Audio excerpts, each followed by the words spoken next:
Greetings, book lovers everywhere, and welcome back to E-Train Talks. I'm E-Train, a 12-year-old literacy advocate, podcast host, and booktuber. Here on E-Train Talks, I try to shine a light on all things books, in hopes of inspiring others to love reading as much as I do. And today is a very, very fantastic day for two reasons. One, I'm visiting the beautiful and historic Sacramento Central Library, incredible library that's been around for a very long time, having opened its doors to the public around 1918, and is even listed as a National Register of Historic Places. And why am I here in this grand library, you asked? Well, today, I'm actually sitting down in person with Mr. Peter Coyl. He is the director and CEO of the entire Sacramento Public Library system, a true champion for literacy, and as a huge library supporter myself, I'm so incredibly thrilled and grateful to share his story on E-Train Talks. So without further ado, I'd like to welcome Peter Coyl to E-Train Talks. It is an honor to have you on my show. Thanks, E-Train. I'm glad to be with you today. Thanks for asking me to be here. Yeah, I'm really glad that you're here as well. And I'm sure you are all interested in hearing about Peter's journey.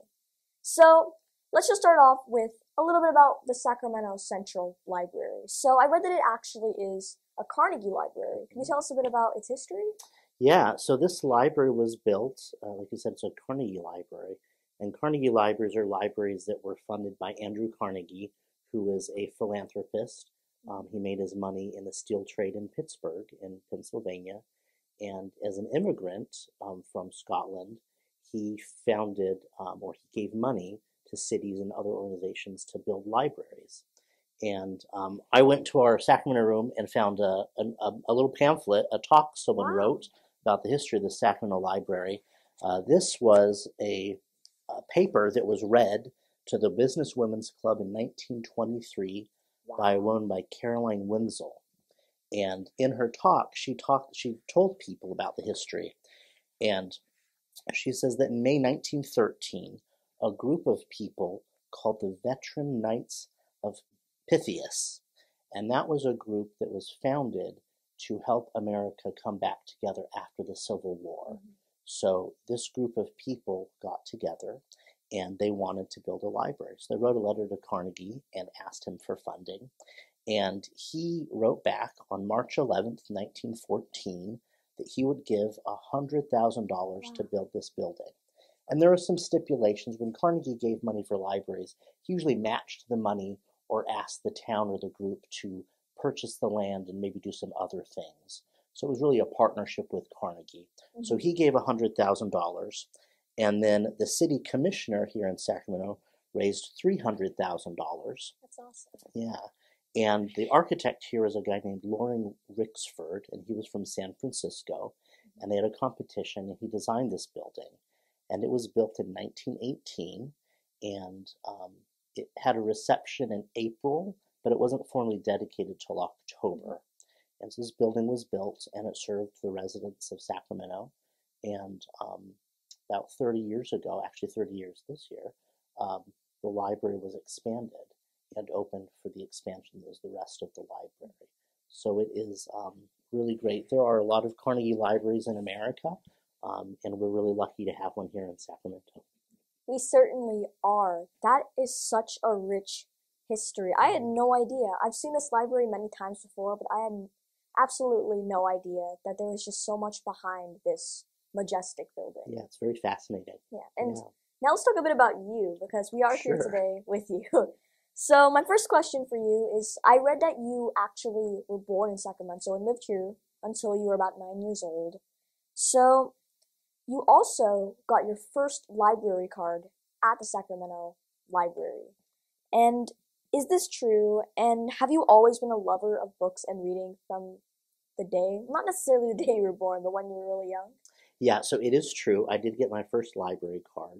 And I think I was always meant to be a librarian because I still have that card. And it's actually over there on my desk. I kept it. And I don't know how many other people in the world keep their first library card, but I've had it for my whole life. And when I was young, I learned how to read, and my parents couldn't afford to buy all the books I was reading because I was reading so much. So I went to the library and we started checking out books from the library. And that started my love of reading, and it's continued to this day. And I do think that it's a good example of um, parents taking their children to the library. They were very involved and wanted me to learn and grow, and so that's what they did. Well, libraries are certainly the place to go Yeah. when it comes to learning and reading, of course. And I mean, you love Sacramento Public Library so much that after all these years, you come back and you're playing a huge and important role in the the foundation, I guess you could say, of Sacramento. Yeah, and that was one of the reasons why I came back to Sacramento. It is the library where I learned how to read and had that love of reading begin. And so the opportunity to come back here and to help the library in its efforts to help others in the community do the same thing was something that really was interesting to me and really spoke to me. And I'm really glad to be able to do that. We're all glad that you're here as well. Well, And as a lover of stories, spending your day inside of a library sounds like a dream come true. So, can you tell us a bit about what your day kind of looks like as the director and CEO of Sacramento Public Library? Yeah, every day is different. No day is the same. Mhm. Some days I spend it in a lot of meetings. Some days I spend it visiting people in the community. Other days it's a combination of those things. But usually it involves talking with people, whether it's staff here at the library about the programs we're offering, or even as kind of boring as talking about contracts for things like janitorial Yeah. services that we might need to outsource or other things. Other days can be fun, like talking to like this, right? This is something I get to do, so it really runs the gamut. But the focus is always on making sure that we're providing library services to people in the best way and reaching the most number of people that we can. But that is so wonderful. And also, it sounds just like an adventure every single day. It is. That's the exciting thing. I love the job because it's never boring. Mhm. I'm never bored, and there's always something new that happens that I get to take part in. So, my next question for you is, our listeners are probably not aware that back in September of 2022, the Sacramento Public Library partnered with the Sacramento Regional Transit District, and they introduced the Virtual Rolling Library, a light rail train that promotes writing and reading. So, will you share our listeners how this train came to be and what it is in general? Yeah, so we're very lucky. SAC RT reached out to the library. They said, we have a train that we need to wrap. So they use these plastic vinyl things to make it look nice. And they had one they needed to rewrap. And they said, we want to do something different. We want to do something in the community to promote something we've never done before. And we think the library would be a great opportunity to share with people about the great things that the library does. And so we worked with them and we designed the inside. And it looks kind of like a library. There are, pictures of books, illustrations of books on the walls, but there's also QR codes, so you can scan it on your phone and go to the website to learn about what the library does. Whether it's to get your high school diploma, we have an online program that does that, genealogy resources, downloading ebooks, all those things. And so when you get on the train, you may be getting on the library train. It's kind of a little surprise, a little treat for people as they go and take regional transit. Well, you heard it on the E train that you could jump on the library train in Sacramento. There you go. As this is actually a great segue because you were talking about how you can download ebooks or the QR codes there. So I read that in January, the Sacramento Public Library announced that it reached a record-breaking 3 million digital book checkouts in 2022, making it one of the, drumroll please, I don't have any drums, it's one of the top 20 public library systems in the world for digital circulation. That is just an incredible accomplishment and definitely something to be proud of. So can you share some of the reasons you think Sacramento was able to reach such high numbers in digital book checkouts? And can you share with our listeners what makes digital books so appealing to readers? Yeah, I think the first reason is that Sacramento is a city of readers. I think the people here like to read. They're hungry for knowledge and for entertainment and education, and I think that's the first reason.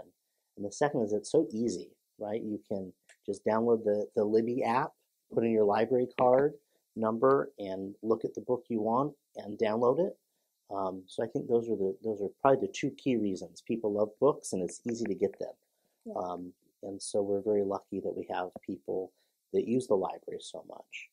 It's also great for traveling. People don't want to take 4 books on your vacation. Just download them on your device and take it with you. So there's convenience as well too. Definitely. And I think this is a question that'll be great for discussion, and it's also talked about at libraries probably around the world. So I thought it'd be fun to ask you, has the creation of the internet helped or hurt libraries? I think it's been a mixed bag. I think generally it has helped libraries. It's helped us reach people in new places. It's helped people get to the library who couldn't physically get here. I think that's also helped us with lots of information. It's easier to find things now than before. So I think in a lot of ways it's helped libraries. I think that the thing that's hurt the most, and not just libraries in specifically, but in general, is just how do you figure out what's true on the internet? How do you figure out what is factual? And that's really the challenge that we have is teaching people how you figure out what is real and what's a spoof website or maybe an advertisement versus an actual website, and what's a scam. And so that's really the challenge we have is teaching people that information literacy and that digital security, making sure you know when you're putting in your information that it's secure. And so we spend a lot of time when people come to the library and they ask for help. Our staff show them these things, show them about secure websites and how you determine when you do your search. The first search result maybe isn't always the one you want. It may be an advertisement, and we have to teach people how to learn those things. So it's been an opportunity for us. Definitely. I love the word opportunity when it comes to this because there's certainly a lot of good and a little bit of bad that comes out of every situation and new advancement. So the internet has obviously made some positive impacts on the library and library systems as a whole, but there can also be some bad sides, as you say. Right. And now, so you can't see it, but across Peter's office, there are a lot of examples of his support of diverse books. And so I just wanted to tackle the topic of banned books in a sense a little bit. So my question for you is, what are your thoughts on book banning, and should we, and also what can kids and adults alike do to stop books from being banned? Sure. How long is your podcast? We have a lot to talk about on this. So I think the first question is, should we ban books, right? And I think the answer is no, just period. I think that it is the responsibility of parents and caregivers to be involved in their children's reading experience. Just like parents may monitor what you watch on TV or what websites you use, they have that right to make that decision with reading material. And the important thing, I think, is that every family and every person is different. People have different experiences, different understandings, different situations. And so a book that may be right for you may not be right for some person your age, right? And that's the decision that a family has to make together or a parent has to make with their child. It's not appropriate or right for someone to put that on everybody, right? It's one person to say no child can read this book or it should not be available for anyone. That's not appropriate, and that's not what the First Amendment says. The First Amendment says we have a freedom of speech and freedom of press and freedom. These are things that America believes in, and so that's really the struggle is sharing that information. And people don't like books for lots of reasons, whether it's they think it's not appropriate for the age group, or the topic is too mature, or it has violence in it, or too many swear words, or there's lots of reasons why people might not like a book. And that's fine. You don't have to like every book. You don't have to read every book. But it's not our job as librarians or as a society to tell people what they can and can't read. And that infringes on people's freedoms, and that's what we're here. We're not here as librarians to defend particular books. Our job is to defend the concept of the availability of books. And there are books that certainly I wouldn't want to read. There are books that have things in it that I think are inappropriate for certain ages. But that's not my job to dictate, because then you get people making decisions for everyone else, and that's not what a democracy is. I 100% agree, and I haven't really heard that kind of perspective before. So I've heard a lot of people talk about how there should be diverse books on the shelves, and there definitely should be, but I've never really heard the perspective of how, and I certainly agree with it, how parents, you can tell your kids what they can and can't read, but you can't tell every kid and every parent and every school what kids or adults can and can't read. So, right. And that's part of the point of banning books. Yeah. People want to make that decision for everyone else, and that's not right. Yeah. That's not how it should be. And so that's the hard decision is how do you have those conversations and how do you make those decisions? Definitely. But it really is a personal, individual decision, not a group decision. I agree. And my next question for you is, in your years of library service, what is the biggest change that you've seen? Whether it's the banning of books, or as we talked about, technology being integrated, or maybe the dynamic of libraries as a whole, what is the biggest change that you've seen? Yeah, I would say, unfortunately, in the last 3 years, the increase in book banning. I've been in libraries for over 20 years, and it used to be every so often you would hear someone would want to have a book removed from the library as a whole or just moved. And now it's nearly a daily occurrence where it's happening in multiple places at once. And that I think is one of the influences of the internet, right? People can communicate a lot quicker and share information. And so that's really been one of the biggest changes, I think. And I think it's something that we're going to have to wrestle with for a couple of years as people understand what the role of libraries are, which is to provide information freely and openly without judgment. And that means letting people make their own choices. Exactly. And I think it's honestly kind of scary just seeing the videos of entire shelves and sometimes all books being removed from classes that just kind of want to tell the truth in a sense. Like when you talk about diverse books or LGBTQ, Black, brown, anybody, like these people are telling the truth in these stories, and a lot of people just want to hide the truth. They think that it shouldn't exist, and they have the power to make it not exist. You're very right, and that's what we're trying to do. They're trying to use their power or influence to make that happen.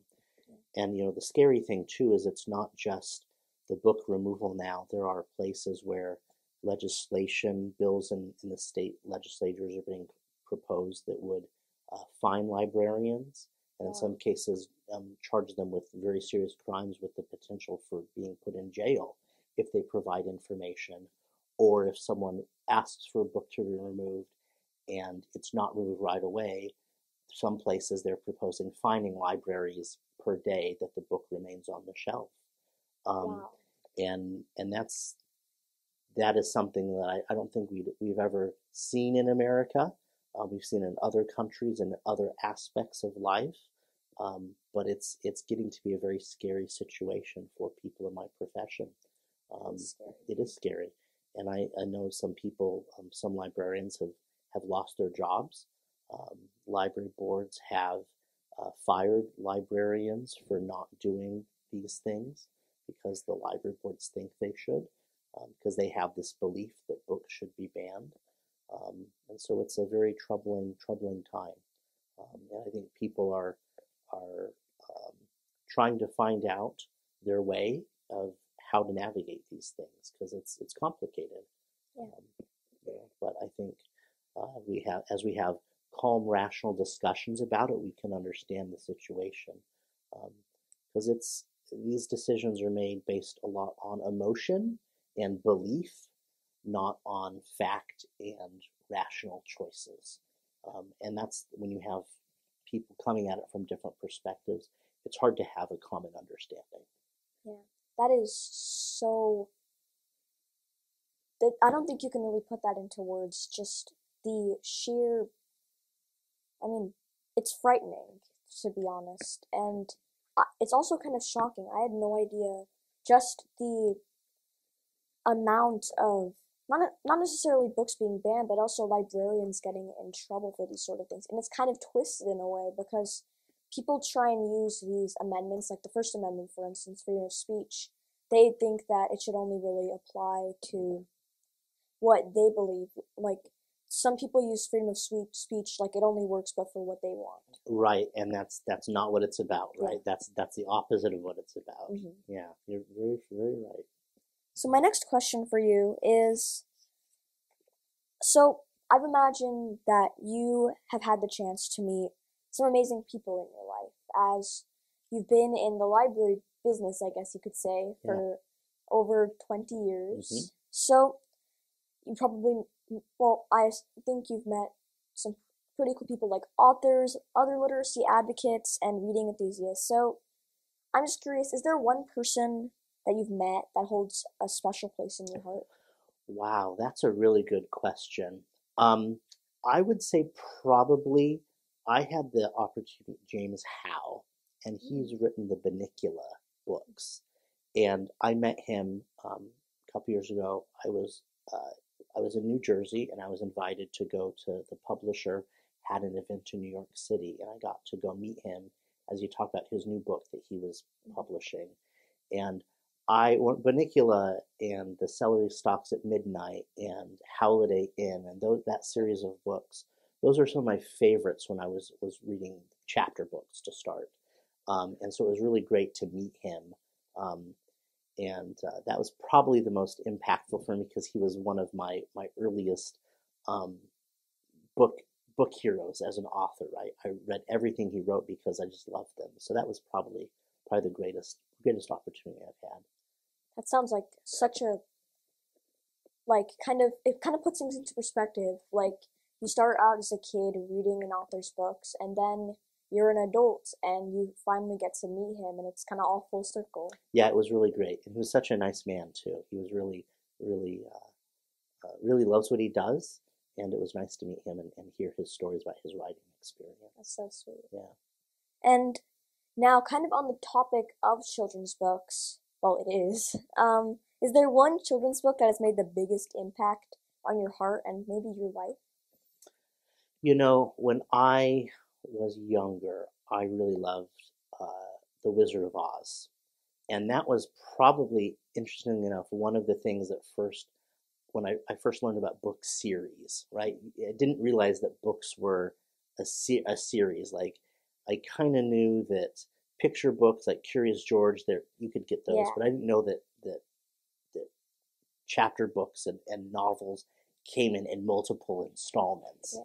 And then discovering The Wizard of Oz and the whole series and learning the history that there were more books written not just by L. Frank Baum, but other people that were in that same universe. And that was really fascinating to me. And we would go to the library and I tried to read them in order. And that was always fun to see which books the library had and then trying to make sure I got them and read them in order. Mm-hmm. And that's the first experience I remember of trying to read a series of books. And they were, they're fantasy. They're not real. Yeah. I mean, you can't be taken up in a tornado from Kansas to Oz. That's not going to happen. But it really was that imaginative quality of it really stuck with me, that I could really escape in a book and really captured for me the essence of what reading is, which is to travel in your mind or experience something by sitting and reading a book. And so that series probably had the most impact on me. I love that. And I find that like when you get to escape into a series, you really get to stay with these characters. And like if you read just one book from the series, a standalone, like the characters, they kind of twiddle their way into your heart, but if you get to read about them for across many books, they really kind of become a part of you in a sense, and you kind of keep them in your mind, and you get to travel with them, and they're kind of with you the entire time. Yeah, you get to experience their adventure, and Yeah. you get a lot of anticipation about what's going to happen Mhm. next, and you really want to root for them and Yeah. have them be successful. Yeah. Definitely. Yeah.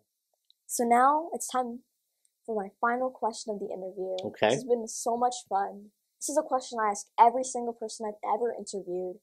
If you could be, or if you could meet any literary character, it could be your favorite author or your favorite book character, who would it be and why?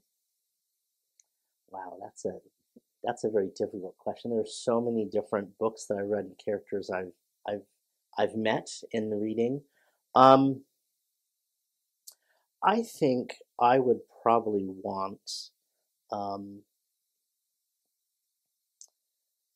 when I was younger, in middle school, probably not much older than you, I was reading a series of books called The Three Investigators. And it was a series of books, three friends who had won a prize. They won some lottery where they were able to have free use of a Rolls Royce limo, and they had this this hideaway in this junkyard. They'd converted, I think it was an old motorhome or something, and they would have this like the secret club where they would go out and they would solve mysteries. And I think I would want to meet them and be part of their adventures because it was so fun.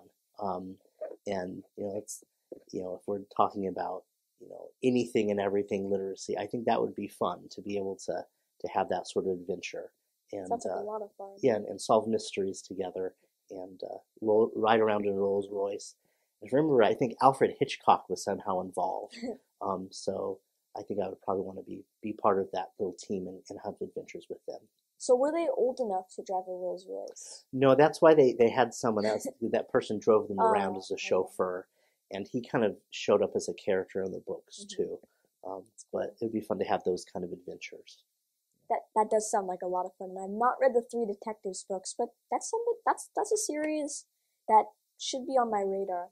Yeah, I don't know if they're still in print anymore, but you may be able to find them. Wow.